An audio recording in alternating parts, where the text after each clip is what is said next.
You ask Tiger to solve. This deals with linear equations with one unknown.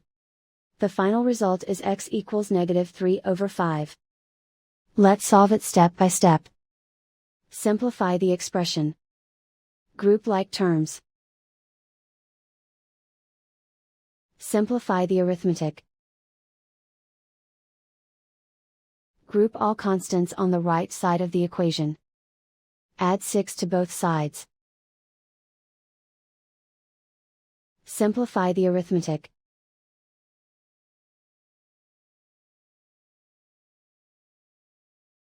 Isolate the x. Divide both sides by -10. Cancel out the negatives. Simplify the fraction. Move the negative sign from the denominator to the numerator. Find the greatest common factor of the numerator and denominator. Factor out and cancel the greatest common factor.